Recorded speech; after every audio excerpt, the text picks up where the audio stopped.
sorry for these technical problems. This conference is dedicated to the question of territory and the idea of occupied territories. And the starting point of my presentation comes from the fact that I realized when I was studying the concept of territory in Deleuze's work, I was realizing that there are several concepts of territory and that there are some concepts which help us to think some problems in politics, and there are other concepts which doesn't help us to think politics. And I was aware as well of the fact that nowadays we have a lot of people claiming that Deleuze is a good tool to think our actual political situation, the uprisings in North Africa, the Occupy movements, the problems in economics. But at the same time, we don't find any harmony between those different claims. We don't recognize Deleuze, a political thinker, who is claimed by different theoretical problems. For instance, it's difficult to recognize Deleuze in Rancière's text on Deleuze. It's difficult to recognize Deleuze in Badiou's text on Deleuze. It's difficult to recognize Deleuze on the text from Navy and Hart, or even in Gizet's text on Deleuze. There are several Deleuzes in different approaches to Deleuze, and so I propose to understand those different masks, those different faces of Deleuze as a political thinker, and my way of doing it is to establish two kinds of cartographies. One cartography is a cartography for the concept of events, the other cartography is for the concept of multiplicities. I believe that it can help to understand how many Deleuzes are at stake when we are thinking about Deleuze as a political thinker, and how many Deleuzes are at stake when you think about the metaphysic which is underlying some main political theses in Deleuze's work. So in a very schematic way, because those cartographies are intended to be the finishing moment of my paper.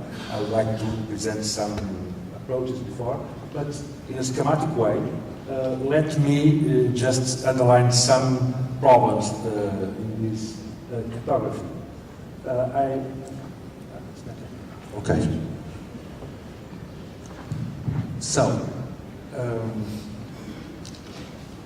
let me start with the last moment. Revolution as self-referential event. Everybody recognizes this thesis from What is Philosophy? So on your left, we have the words, What is Philosophy? Where we can find this thesis, revolution is a self-referential event.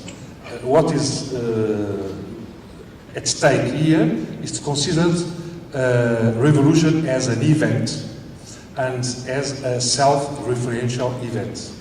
I can quote, no, I'm not seeing that here. So because I choose a quotation where Deleuze was stating this thesis, but let's continue. Schematically, in What is Philosophy? I think that Deleuze is adopting a Kantian concept of revolution. What is a Kantian concept of revolution is precisely a revolution as an event who disrupts history, who introduces a new set of consequences, and as this disruption, this interruption of history, it can justify itself as precisely this disruption. And this Kantian concept is the same concept we can find in Hannah Arendt's theory of revolution, in Badiou's concept of revolution, in Rancière's concept of politics. Politics is an event who produces novelty, who introduces new movements, new dynamics, and is self-referential, is self-legitimating, precisely because it's an event who produces disruption. And this concept is, for me, very strange. The revolution as an event, self-referential, is very strange because the concept of event is an old concept in Deleuze. We know that Deleuze introduced this concept in Logic of Sense, and we know that this concept disappears from the work of Deleuze and Guattari in Anti-Oedipus. It just appears as in Thousand Plateaus in connection with the concept of assemblage, but as no autonomous meaning. The event is only the SAT of an assemblage. In Thousand Plateaus, what is at stake is the concept of assemblage, agencement, not the concept of event. So it's strange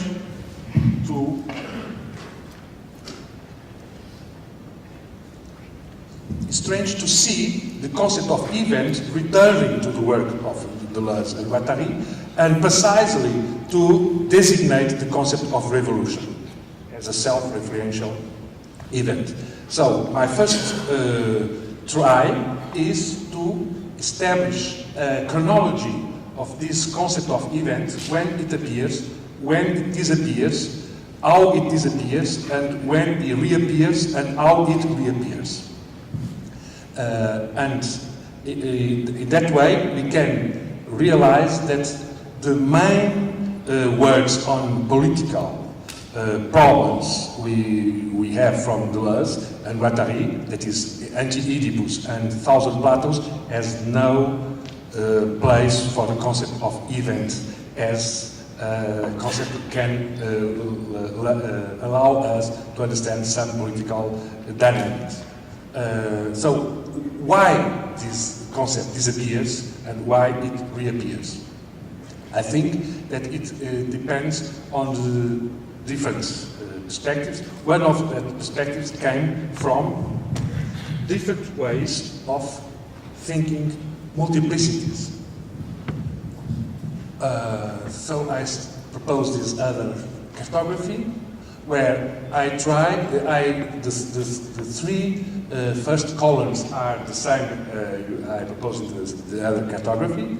The distinction is only I can find and propose in those three other columns. So, in order to analyze more clearly those columns, let me interrupt this presentation with the columns. I will come back here in some minutes, and let me show you some texts I consider very interesting. The first one is this very known interview Negri made with Deleuze. And for me this interview is very symptomatic, because it expresses a lot of cliches about the political thought of Deleuze and Guattari. Negri states, the problem of politics seems to have always been present in your intellectual life. Your involvement in various movements, prisoners, homosexuals, Italian autonomists, Palestinians on one hand, and the constant problematization of institutions on the other, follow on from one another and interact with one another in your work, from the book on Hume through to the one on Foucault. What are the roots of this sustained concern with the question of politics, and how has it remained so persistent within your developing work? Why is the relation between movement and institutions always problematic? And Deleuze answers, what I've been interested in are collective creations rather than representations. There's a whole order of movement in institutions that's independent of both laws and contracts. What I found in Hume was a very creative conception of institutions and law. I was initially more interested in law than in politics. Even with Mazoc and Sartre, what I liked was the truly twisted conception of contracts in Mazoc and of institutions in Sartre as it came out in relation to sexuality. And I pass in order just to say that he says Anti-Oedipus was from beginning to end a book of political philosophy. What I want to underline in this passage is the fact that, according to Negri, all the work of Deleuze was concerned with political questions. And Deleuze interrupts this perspective, says, no, it's not true. I just became a political thinker after Anti-Oedipus. Before Anti-Oedipus, before I met Félix Guattari, and I started working on Foucault and through Elie Sambar, Palestinian political committed to the Palestinian cause. Before, I was concerned with laws. I was not concerned with politics. I was concerned with collective creation. So what I propose in my cartography of multiplicities is precisely to take this concept of collective creations, Deleuze considered as a problem and continuous subject of thinking, and to understand why in a certain moment those problems of collective creation became became political concerns. And in the other hand, what is interesting to realize in Deleuze's work is the fact that a lot of words, before he became a political thinker, a lot of words, a lot of concepts he was creating were recycled, were re-actualized inside new political problems. And I just want to underline two concepts. The concept of institution and contract in coldness and cruelty, and the second problem coming from the first moment is precisely the concept of events. Deleuze was proposing in logical sense with no political consequences, but Deleuze is using this concept of event to attribute it a political dimension. In what concerns this institution and contract, it's very, it's amazing to realize that those two concepts, institution and contract, were reutilized in Anti-Oedipus, in which dimension precisely the dimension actually Maurizio Lazzarato is considering the main contribution of Deleuze to a political understanding of the world. What is this concept? It's precisely the concept of debt, as Eugene Olin underlined in his paper. One of the main contribution of Anti-Oedipus, but it's strange because it's only in Anti-Oedipus we find a theory of debt as the origins of socialism in general and the origins of capitalism. But let me just... I don't want to read all the quotation, but from this book from Maurizio Lazzarato, The Indebted Man, Maurizio Lazzarato tries to understand the importance of debt in actual financial crisis, and he is precisely quoting Deleuze and Guattari in Anti-Oedipus to defend the idea that the debt is not epiphenomenon in capitalist economy, but the debt is the starting point of capitalism. And this thesis, according to Maurizio Lazzarato, can allow us to a completely different approach on capitalism and the financial crisis we are actually living. And according to Maurizio Lazzarato, is precisely in Anti-Oedipus and the way Deleuze and Guattari are reading Nietzsche, and Nietzsche from the genealogy of morals, and Nietzsche has written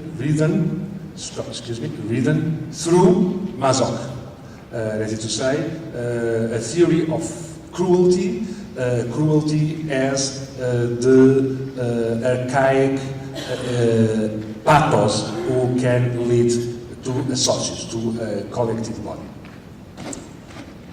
And so, let me come back to this cartography for multiplicities. So, in Anti-Oedipus, what Deleuze and Guattari are proposing this collective creation as social machines, is a substitution of the concept of institution, conventions, of even contract, but they considered that all the sources came from this experience of cruelty imposed into a community, imposing them experience of debt. Transformation of the concept of masochist contract we found in coldness and cruelty. And the second question I want to propose in order to understand this cartography is where appears for the first time the concept of territory. Because it's a main concept in Deleuze and Guattari work, but he has three different meanings, this concept of territory. In Anti-Oedipus, the concept of territory is a connection with the concept of earth, when he says only the state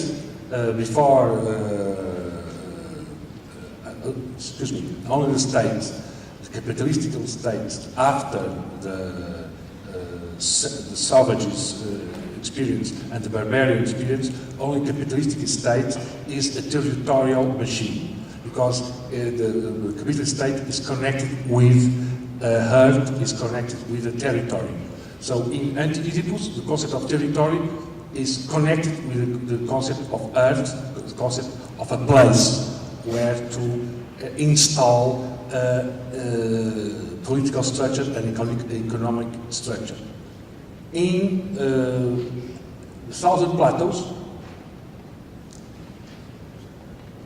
the concept of territory is an ethological concept, comes from ethology, from the science of animal behavior, and as its main model, the refrain, as Rodolphe explained so clearly during the camp. So the refrain, the musical refrain, is the paradigm of territory according to the ecological approach. But the concept of territory in what is philosophy has nothing to do with the connection with earth, has nothing to do with ecology. The concept of territory in what is philosophy is a geological concept. It has to do with the structure of continents, the structure of Greece, the geographic design of a place on Earth.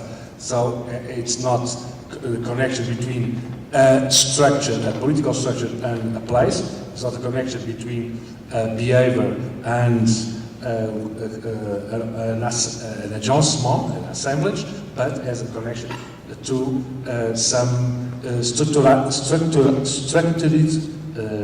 geography. And that's why I propose, that's why in what is philosophy, the concept of event came back after having disappeared in Anti-Oedipus and in Thousand Plateaus. It can come back because this concept of event has only, I can say, temporal meaning, the concept of event, in a double sense of this temporal meaning in what is philosophy. First, as a disruption of history, when it says it's untimely, as Nietzsche was claiming, untimely meditation, every event, every disruption is surrounded by a cloud of non-temporal experience, and it's a temporal concept. The concept of event has no political meaning as such, but just a temporal, because Deleuze says it inaugurates new times, and he is grounded in a Kantian concept of revolution, because it's grounded in the utopian concept. As you know, Deleuze says utopian is not a good concept, but the revolution is an event built up the experience of a people to come.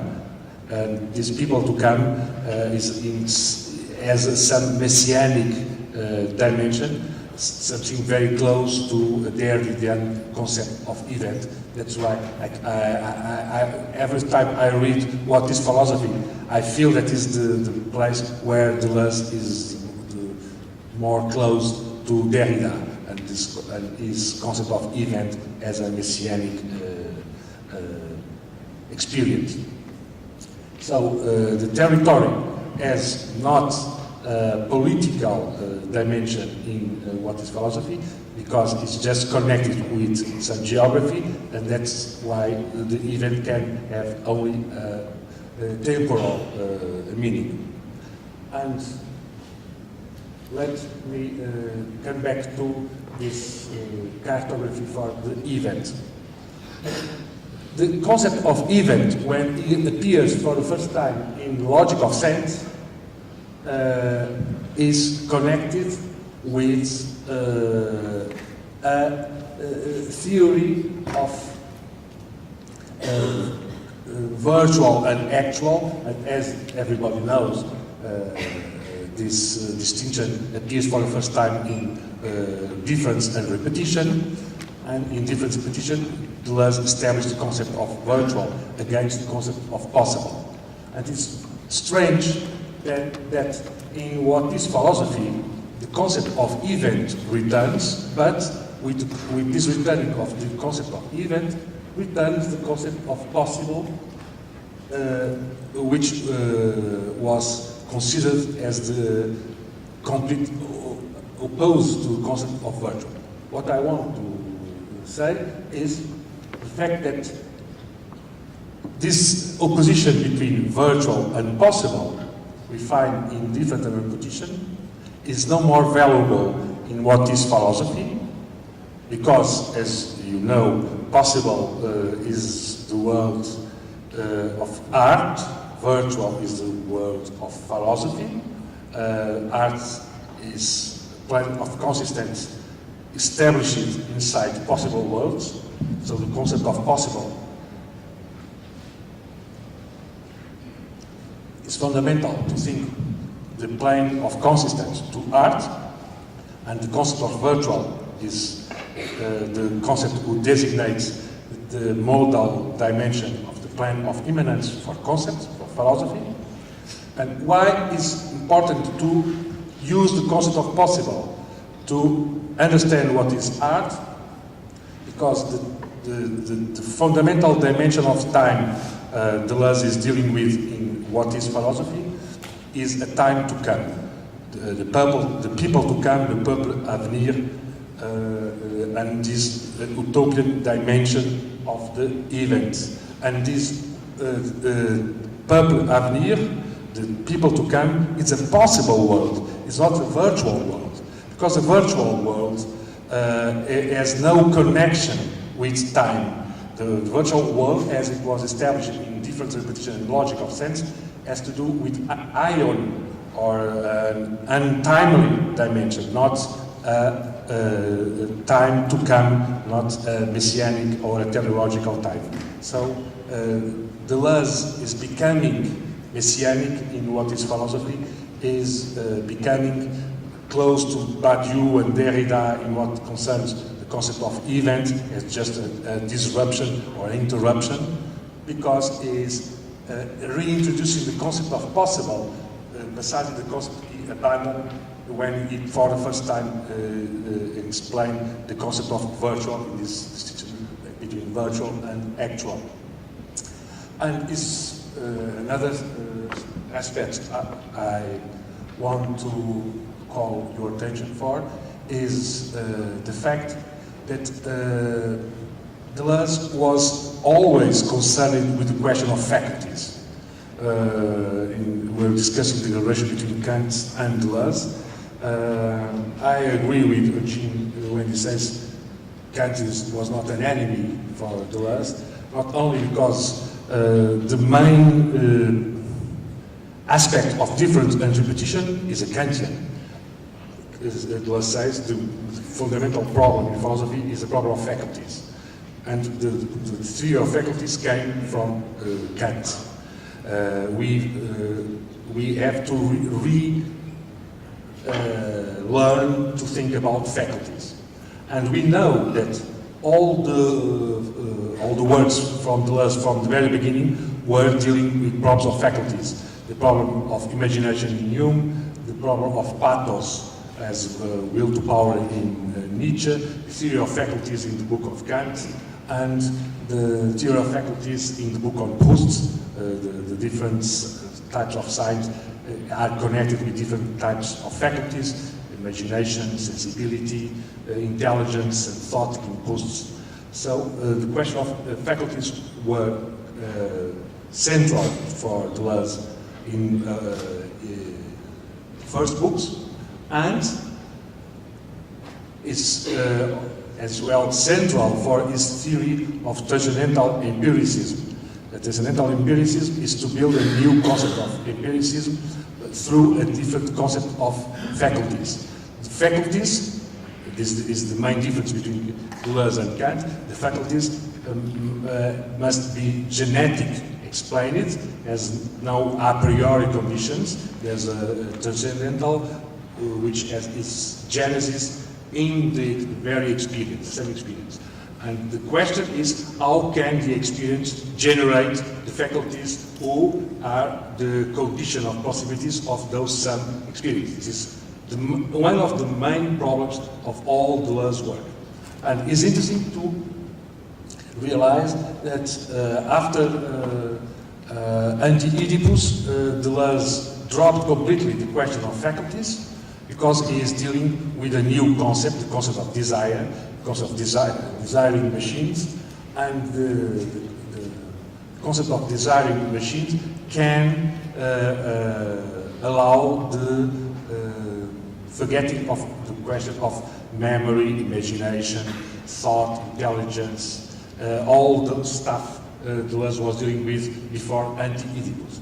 But Deleuze could not completely abandon the problem of faculties, and he is recovering this concept in the book on Kafka, a book few people are dealing with.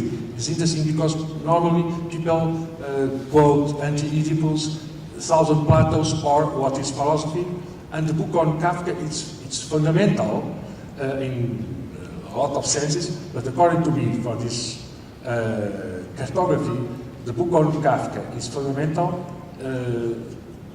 because of three main reasons. The first one,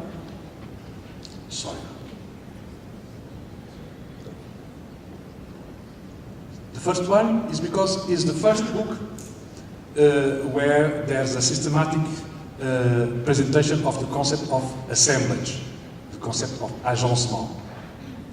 The last chapter on Kafka, in Kafka's book, is precisely what is an assemblage, an agencement.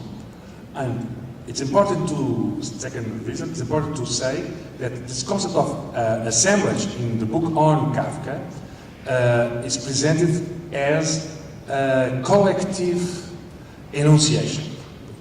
Because the concept precisely is collective assemblage of enunciation. What is an assemblage is an enunciation, is an expression, a collective expression. And this collective expression or collective enunciation is an assemblage. So the concept of agencement is connected with a creative and aesthetic experience as collective creation. Third dimension I want to underline in this book is the fact that Deleuze is using a new concept of faculty, the concept of sensibility to power, or resistance to power.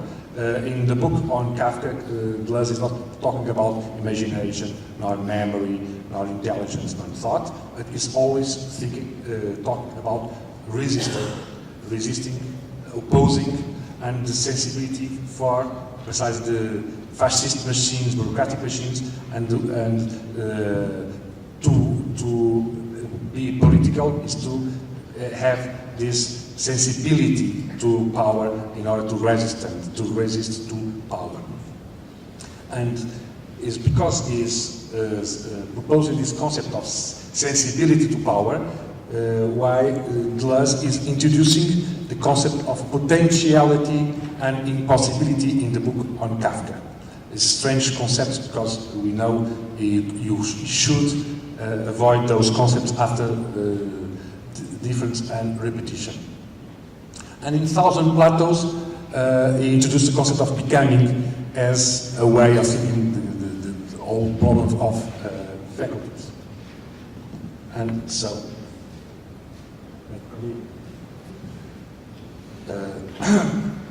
return to multiplicities. It's amazing to realize how different concepts Deleuze was creating to think what is a collective body, what is a collective creation, and what is a collective effects. This main question presented by Rodolphe yesterday, the collective body of an army, the collective body of multitude of dancers, a collective body of a state or a community, how to build a collective body. This is one of the main political problems in all Deleuze's work, and it's amazing to realize that Deleuze is proposing in each book, you can say he is proposing new concepts about what is affects, creations and bodies in their collective dimension. I just want to underline two cases in this cartography. The cases in Thousand Plateaus and cases with What is Philosophy. How they are so different, those two books. When Deleuze and Guattari are talking about collective effects, they are talking about territorialization, lines of light is the type of collective effects who is organizing territories and war machines or collective bodies.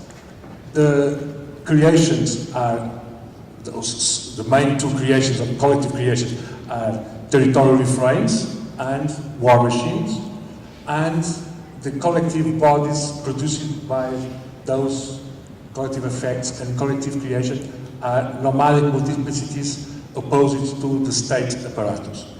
In What is Philosophy, the collective effect is using as main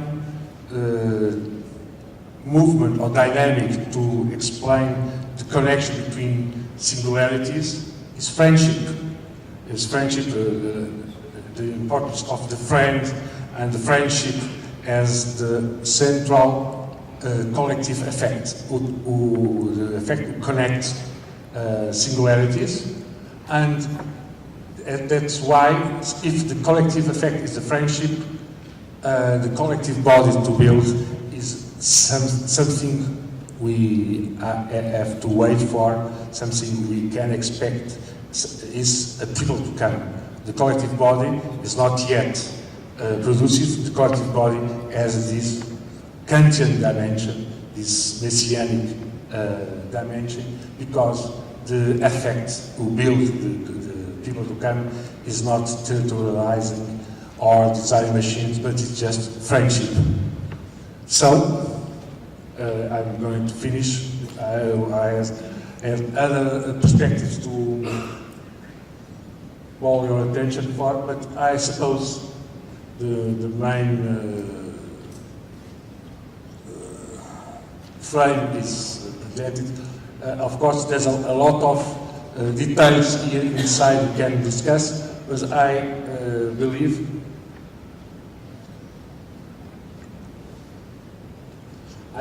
that when we are facing Deleuze's political work, we have to consider four main things. First, it's not true that all the political work of Deleuze coincide with all the work.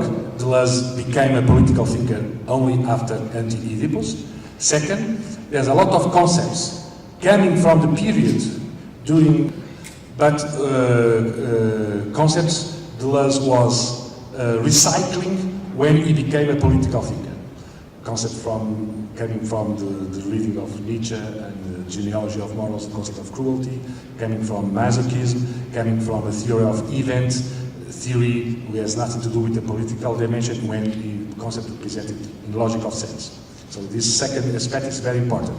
Deleuze is original as a political thinker because he is using non-political concepts he created before he became a political thinker in order to rethink political problems as how to build a collective body, how to think the state and its origin, how to think the possibility of becoming revolutionary or producing a revolution.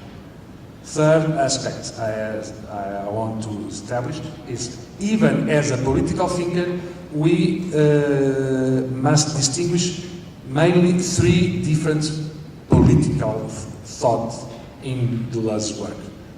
The perspective we find in Anti-Oedipus, the second, the perspective we find in Thousand Battles and in What is Philosophy. We win nothing if we consider those three perspectives as homogeneous, as proposing the same perspectives about the state, the collective movements, and the revolution.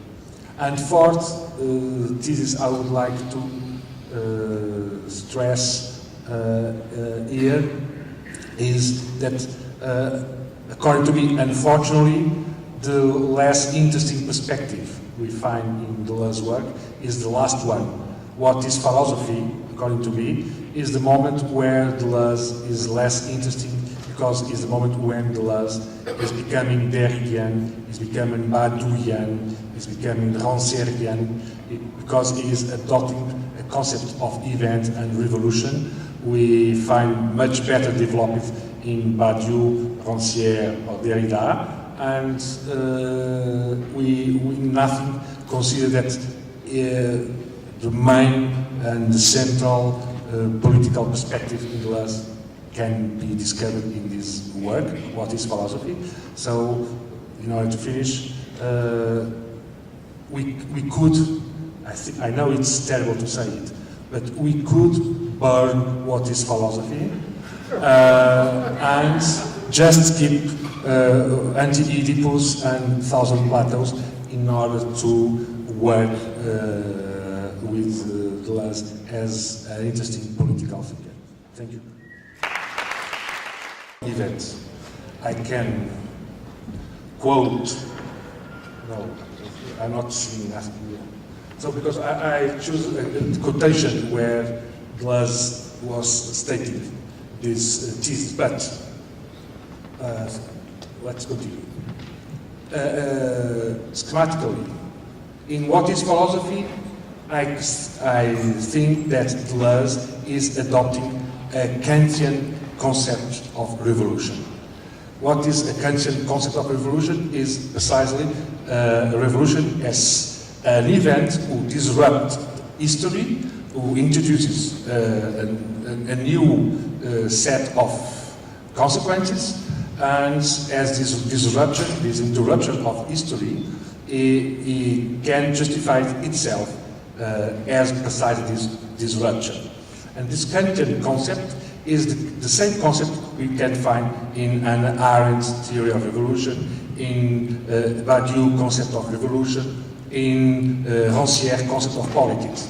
Politics is an event who produces novelty, who introduces new movements, new dynamics, and is self-referential, is self-legitimating, precisely because it's an event who produces a disruption. And this concept is from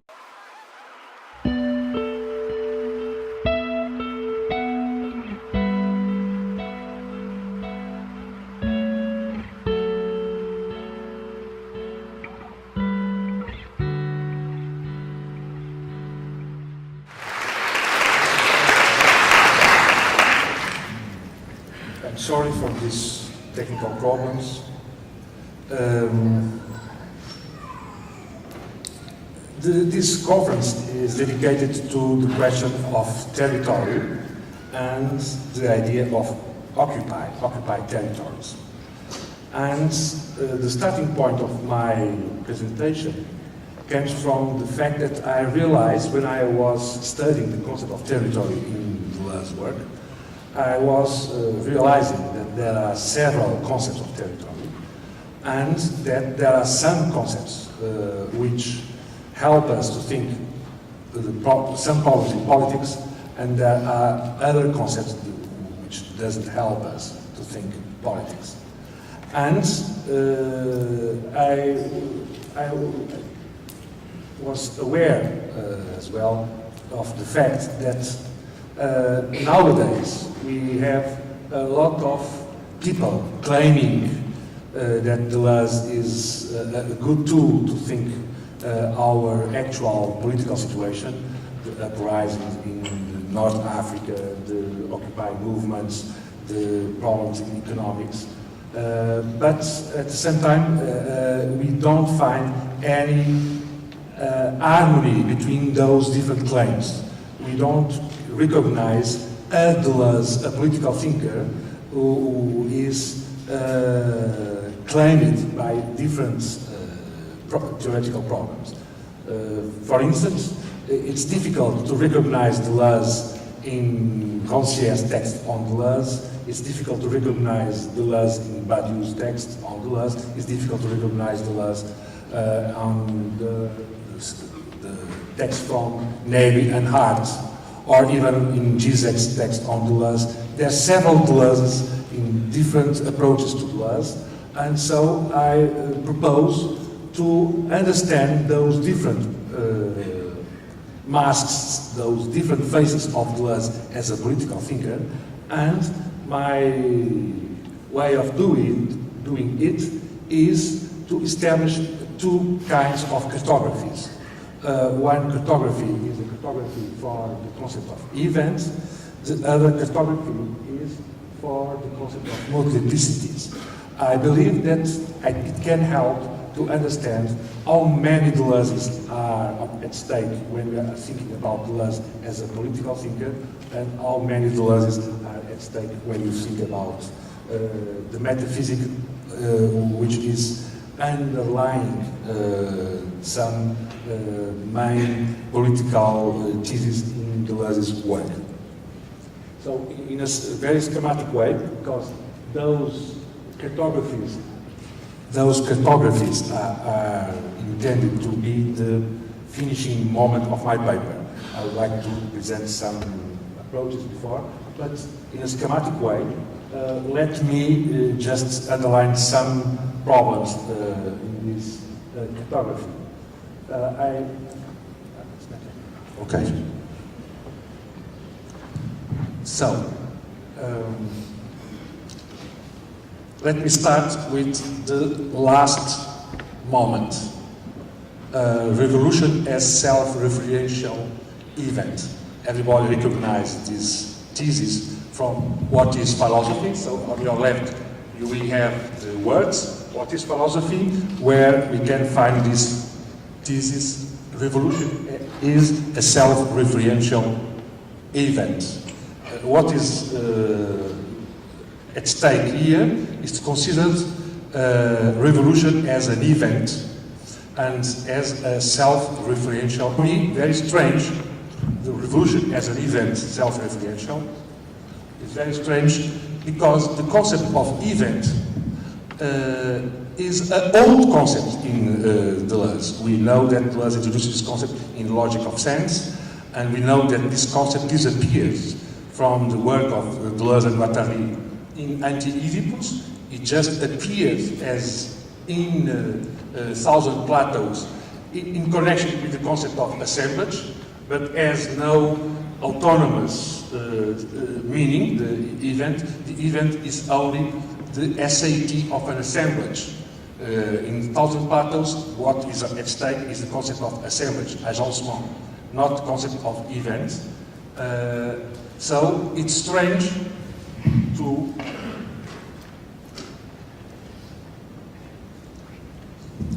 to see the concept of event returning to the work of Deleuze and Guattari, and precisely to designate the concept of revolution as a self-referential event.